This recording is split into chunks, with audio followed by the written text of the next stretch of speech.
Good morning, everyone. My name's Joey. I don't know where Josie's at this morning.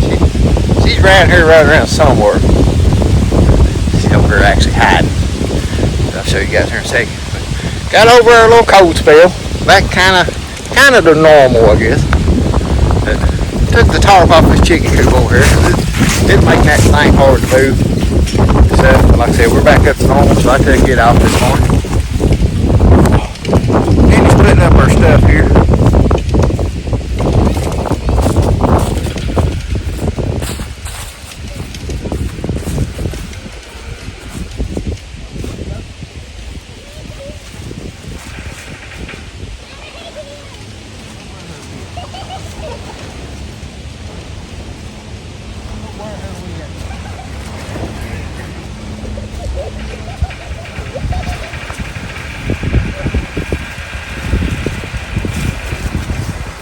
I don't know where Josie went.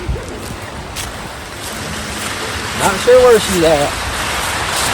This tarp's always heavy.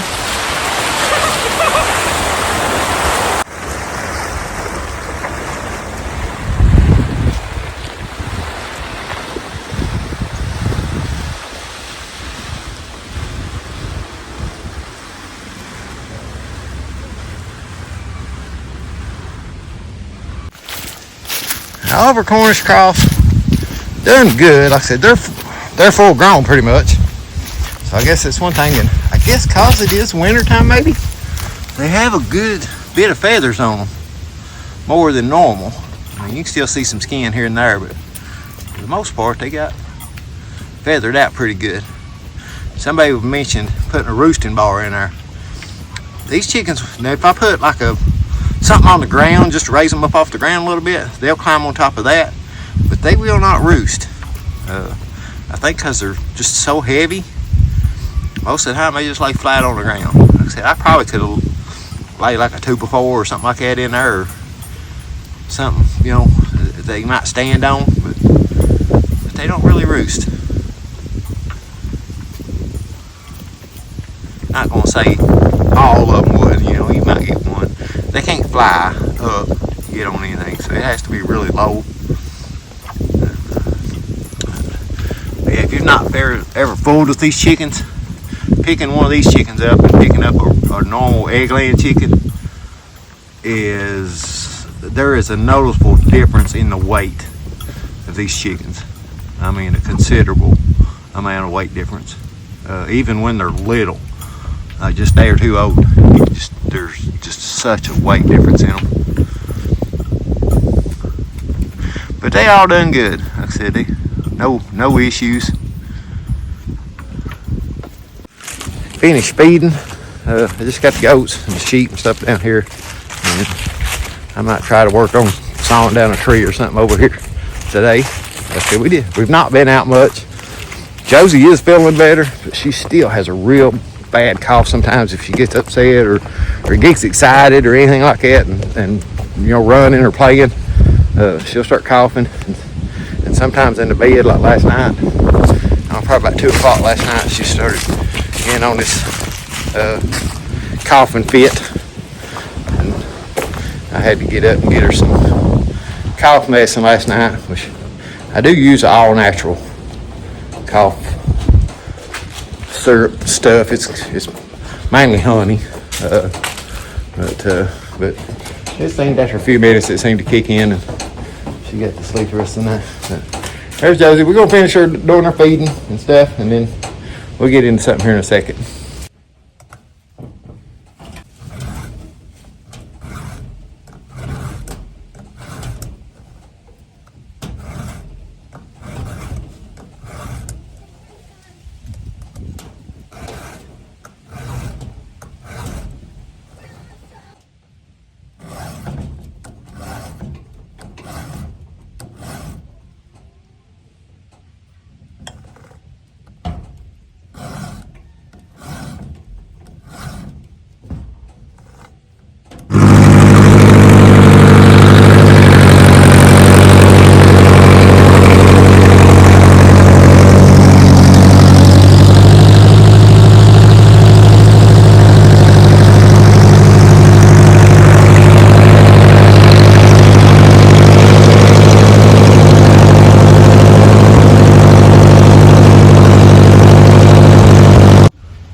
wasn't quite as easy as I thought it would be. Main reason it was so hard is because it's been sitting there so long it's buried its end down in the ground.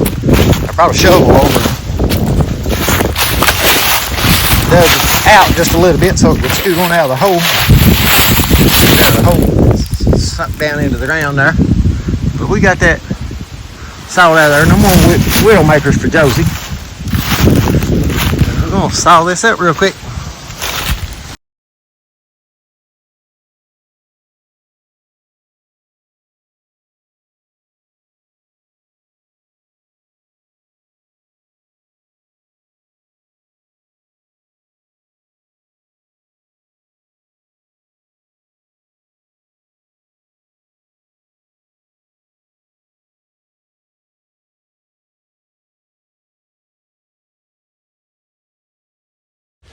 Alright, we got it all sawed up. I didn't realize it's actually a hickory tree. May just go ahead and split this one up and take it to Mom and Dad. One of my other brothers did put them a heat and air unit in. One of those split units that go in the wall. So they do have that, but they're still using the wood to keep their electric bill down. So I know Mom mentioned they'd already went through a bunch of the wood, so we may just split this up and take this to them. Let them have that. So we'll work on this for a little while. It'll take a little while to split it, especially being hickory. Maybe this video ain't supposed to. Y'all ain't supposed to see this video, I don't think, or something. Or I just, my subconscious don't want y'all to see it or something. I don't know. Come over here to split this wood a while ago. Set my camera down, turned it on. Had it facing the wrong direction. Because, you know, I can turn the screen around where to go one way or the other. But that hickory, man, seasoned out. It is been tough to split, to say the least. Trying not to get too far over here. Somebody's gonna see something. I'm hiding something. But we got about half of it done, so I'm gonna have to get the other half of it tomorrow. It's been tough. I've been having to chomp and chomp and chomp. Some of the smaller pieces on the top wasn't too bad. You can get them in 1 or 2 swings. But like the very first piece on that log there, I probably chopped it 20 times, 10 on each side, and it didn't even start to split. I moved up to the third piece up the tree, and I did get it split, but it wasn't easy. Just quartering it, splitting it in half pretty hard, and then 3 or 4 chops on most of it, getting it quartered. So it wasn't super bad there, but it's still, you get one that's got a knot or a limb or something like that, then it got, there's a little bit harder. But like I said, I hope whoever gets that wood appreciates it, because it's gonna be, that's some hard work. I probably split on that for about an hour and only got about half of it. And it's not that big of a tree. So, but we'll wrap it up for this video. We done said bye and everything. I had the camera turned around wrong over there a while ago. I was doing time lapse. Had the camera turned around backwards and filmed it backwards, so it wasn't showing nothing but the driveway. And then I picked the phone up, started saying everything pretty much I've said right now, and still had it on time lapse. So it don't record your voice when it's on time lapse. It don't do audio, so it's just video. So y'all would have been, there would have been nothing there. Josie done said bye to everything. I done tricked her because she was up here in the camper watching TV, and I stood outside the door where she couldn't hear me. And I said, all right, guys, we're going to wrap it up for this video. She about broke her neck trying to get out of the camper to say bye. So she gets to say bye this time. So we appreciate you guys watching. I hope everybody's been doing all right, and we'll catch you on the next one. You better hold on to something out of your mouth before you fall.